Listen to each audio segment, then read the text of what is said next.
Hello, welcome back to my channel. আপনারা আশা করি সবাই ভালো আছেন, আমিও ভালো আছি। মার্কেট এই মুহূর্তে যে ফেজে আছে সেই ফেজে আমাদেরকে চিন্তা করা লাগতেছে যে এইখান থেকে মার্কেট বুলিশ নাকি এইখান থেকে মার্কেট বিয়ারিশ, এবং এটাও চিন্তা করা লাগতেছে আমাদের যে পোর্টফোলিওর অবস্থা এই জায়গা থেকে যদি মার্কেট আরও নিচের দিকে চলে আসে, বিটকয়েন যদি আরও কারেকশন হয়, সেক্ষেত্রে অলস কয়েনগুলো আমাদের কি হবে, এই বিষয়গুলো কিন্তু চিন্তা আসে, এখন টেনশন কাজ করতেছে। কারণ যারা 1 বছর বা 2 বছর ধরে ক্রিপ্টোকারেন্সি মার্কেটে আছেন তারা অলরেডি বুঝে গেছেন যে ক্রিপ্টোকারেন্সি মার্কেটটা কিভাবে কাজ করে। এখন আমার প্রশ্ন হচ্ছে, তাহলে কি আমরা এই মার্কেট থেকে ইনকাম জেনারেট করতে পারবো না? বা আমরা যেই হোল্ডিংয়ে আছে আমাদের কয়েনগুলা, সেই কয়েনগুলা কি আমাদের ইনকাম জেনারেট করে দিবে না? এই বিষয়টা নিয়ে আলোচনা করব। সো ফার্স্ট অফ অল আমি বলতে চাচ্ছি, আমি একটা ইভেন্ট ক্রিয়েট করছি, বা যেই জায়গাটাতে আমার টেলিগ্রাম চ্যানেলে কিন্তু আমি যেই জিনিসটা এখন করতেছি সেই বিষয়টা আপনাদেরকে অ্যাওয়ারনেস করি। সেটা হচ্ছে, অনেকে কিন্তু অনেক কিছু কয়েনে ইনভেস্ট করেন, যেগুলা মানে বাজে কতগুলো কয়েনে ইনভেস্ট করেন, যেই কয়েনগুলোতে আপনারা ইনভেস্ট করে ফেসে গেছেন। আমি চাচ্ছি যারা আমার টেলিগ্রাম চ্যানেলে যুক্ত হবে তাদেরকে এখন থেকে বেশ কিছু ভালো ভালো কয়েনে ইনভেস্ট করাবো, যেই কয়েনগুলোতে আপনারা ইনভেস্ট করলে আপনার যে 80% বা 90% পোর্টফোলিও ডাউন হয়, বা আপনার যে লস রিকভারি হয় না, সেইখান থেকে আপনি বেঁচে যাওয়ার সম্ভাবনা কিন্তু থাকে। ঠিক আছে? সো এখানে লং টার্ম এবং শর্ট টার্ম দুটো নিয়ে আমি আলোচনা করি। আপনারা অবশ্যই এই জায়গাটাতে জয়েন করবেন। আশা করি আপনাদের এই জায়গাটাতে ক্ষতি কোনো কিছু হবে না, বা কোনো বোরিং ফিল হওয়ার কোনো সুযোগ নেই তো আমার টেলিগ্রাম চ্যানেলে। ঠিক আছে? সো এখন যে বিষয়টা নিয়ে আলোচনা করব সেটা হচ্ছে যে, ভাই তাহলে যে লস কি আমাদের রিকভারি হবে কিনা, বা আমরা আসলে কি করব। দেখুন, মার্কেট যে আমাদেরকে ধৈর্যের পরীক্ষা নিচ্ছে এটা কিন্তু মোটামুটি সঠিক যে এই জায়গাটাতে মার্কেট আমাদেরকে ধৈর্যের পরীক্ষা নিচ্ছে।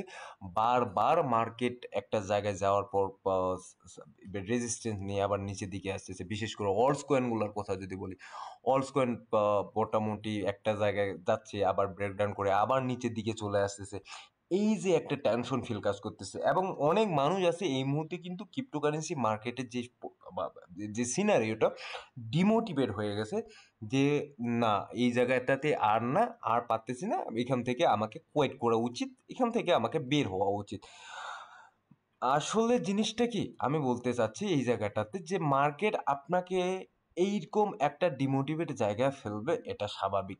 এবং এখান থেকেও যে মার্কেট রিকভারি করবে বা মার্কেট একটা ফেজে যাবে, এটাও কিন্তু চিরন্তন সত্য, যে মার্কেট একটা ভালো জায়গায় যাবে কোনো না কোনো একটা সময়। সেই সময়টাকে আমাদেরকে ধৈর্য ধরতে হবে, এবং ওই সময়টা পর্যন্ত আমাদেরকে ওয়েট করতে হবে।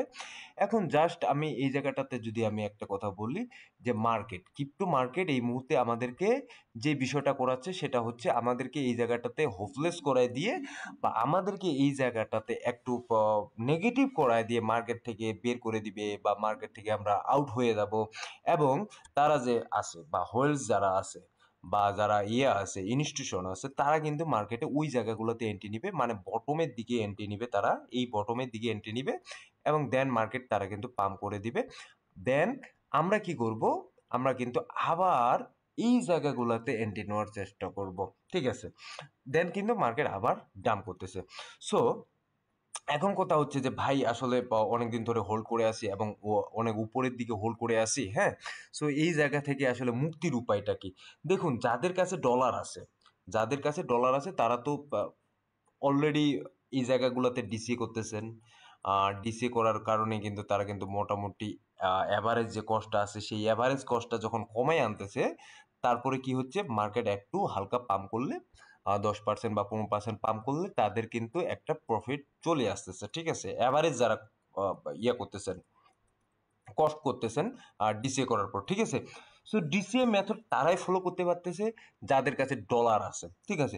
ডিসিএ মেথড, মানে যাদের কাছে ডলার নেই তারা কিন্তু ডিসি মেথড ফলো করতে পারতেছে না, তাদের কিন্তু ডিসি হচ্ছে না। এমন আমি অনেক মানুষকে চিনি যারা ডিসি করতে করতে করতে এমন একটা পর্যায়ে চলে গেছে যে তাদের কাছে আর ডলারই নেই। বা অনেকে মানুষ আছে যারা ডিসি করে কিন্তু এই জায়গাটাতে অনেক ভালো একটা মোটামুটি অলরেডি ইনকাম জেনারেট করে ফেলছে, কারণ মার্কেট অত দূর পর্যন্ত যাচ্ছে না, তারা ডিসি করে ওই জায়গাটাতে বের হয়ে যাচ্ছে, ভালো একটা মোটামুটি একটা প্রফিট নিয়ে বের হয়ে যাচ্ছে। সো যেহেতু এই জায়গাটাতে আমাদের খেলটাই হচ্ছে কাদের সাথে, ইনস্টিটিউশনের সাথে বা বড় বড় ব্যাংকগুলোর সাথে। এখন আমরা যখন কম ডলারে এই জায়গাটাতে থাকি বা কম ডলারে আমাদেরকে এইভাবে চলতে হয়, তখন কিন্তু এই যে আমাদের আশা বা এই যে আমাদের হোপ এতটা থাকে, সেটা কিন্তু ধূলিসাৎ হয়ে যায়। কারণ আমাদের ওই $100 বা $150 বা $1000 বা $2000 কিন্তু মার্কেট খেয়ে নেয়। এটা কিন্তু অতটা বেশি ইম্প্যাক্ট পড়ে না মার্কেটের মধ্যে কোনো কারণে। সো এর আগেও কিন্তু জিম ক্যামারের নামে একজন ব্যক্তি যিনি মার্কেট ম্যানিপুলেশন করে, তার ব্যাপারে আমি কিন্তু ডিটেলস বলছিলাম। এখন আমি বারবার বলি যে আমার ভিডিওগুলো খুবই ইনফরমেটিভ হয়ে থাকে। একটা না দুটা কথা আপনি পাবেন যেই জায়গা থেকে মার্কেটে কিছু না কিছু আপনি জিনিসটা শিখতে পারবেন ক্রিপ্টোকারেন্সি মার্কেট নিয়ে। দেখুন, তারা ম্যানিপুলেশন করে মার্কেটকে, তারা মার্কেট ম্যানিপুলেশন করে নিচের দিকে আনে, উপরের দিকে নিয়ে যায়। বাট এই জায়গাটাতে টিকে থাকার মতো আমাদের কাছে মেন্টালি আছে কিনা, বা এই জায়গাটাতে টিকে থাকার মতো আমাদের ডলার আছে কিনা, সেই বিষয়গুলো কিন্তু আমাদেরকে লক্ষ্য রাখতে হবে। এখন তাহলে কথা হচ্ছে, তাহলে ভাই কি বই যে যাদের কাছে কম ডলার আছে তারা কিভাবে চলবে, তাদের কি করা উচিত? আমি অলরেডি প্রথমে বলে দিছি যে আমার টেলিগ্রাম চ্যানেলে আমি করছি, যাদের কাছে ডলার একটু কম আছে বা যারা কি করবেন ভাবতেছেন, তাদের জন্য কিন্তু আমার টেলিগ্রাম চ্যানেলে এই কাজটা করতেছি। কারণ এমন এমন কয়েনগুলোতেই আপনাকে ইনভেস্ট করতে হবে যেই কয়েনগুলা কিছু না কিছু হলেও আপনাকে প্রফিট দিবে, বা বা মানে এই জায়গা থেকে কিছু হলেও আপনি বের করতে পারবেন। ওই সব কয়েনগুলাই আপনাদেরকে কিন্তু আমি সাজেস্ট করতেছি, অন্য কোনো না। এমন না আপনার কাছে লক্ষ লক্ষ ডলার আছে যে যে কোনো একটা প্রজেক্টে লাগাই দিলাম, ওই প্রজেক্ট থেকে একটা প্রজেক্ট লস হয়ে গেল, ওটা কোনো ম্যাটার করতেছে না, আরেকটা প্রজেক্ট থেকে আমি বের করতেছি। কারণ আপনাদের কাছে ডলার কম। সো আপনাদের যখন ডলার কম থাকবে তখন কিন্তু আপনাদেরকে এই কাজগুলোই করতে হবে। ঠিক আছে? সো এখন যেই দুটো বিষয় আমি বললাম যে আসলে মার্কেটে কি হচ্ছে, মার্কেটের যে বোর্ডিং ফিসটা এবং আপনাদের এই জায়গাটাতে কি করা উচিত, সেই বিষয়টাও আমি অলরেডি কিন্তু বলে দিলাম। এবং মার্কেট যদি এখনও দেখি, সেটা হচ্ছে যে 4 ঘন্টার মুভমেন্টে এখন পর্যন্ত কিন্তু বিটকয়েনের দিকে তাকালে দেখতে পাবো যে 4 ঘন্টা মুভমেন্টে মার্কেট একটু করতেছে, নিচের দিকে আসতেছে।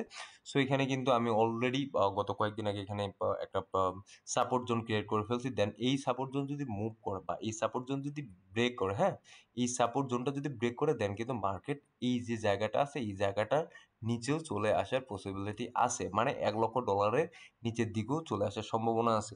বাট এই জায়গাটাতে যারা আমার রেগুলার ভিডিও দেখেন তাদেরকে বলছিলাম 1,02,000 বা $1 লক্ষ পর্যন্ত আমি কিন্তু একটা বলছিলাম। এখানে একটা সুইং ল ক্রিয়েট করছে, দেন দেখা যাক এই মার্কেটের মুভমেন্টটা কতদূর পর্যন্ত আসে এই মুহূর্তে। ঠিক আছে? এটা যদি খুব তাড়াতাড়ি এখান থেকে যদি সাপোর্ট নিয়ে উপরের দিকে যায়, দেন কিন্তু আরো ভালো একটা মুভমেন্ট দেখতে যাচ্ছি। আর যদি এটা সাপোর্ট না নিয়ে নিচের দিকে চলে আসে, সাপোর্ট ব্রেক করে, ঠিক আছে, এই সাপোর্টটা ব্রেক করে, দেন কিন্তু $1 লক্ষ নিচে আমরা দেখতে যাচ্ছি বিটকয়েনকে। সো ধন্যবাদ সবাইকে, ভালো থাকবেন, সুস্থ থাকবেন। দেখা হবে নতুন কোনো ভিডিও নিয়ে আগামী দিনে।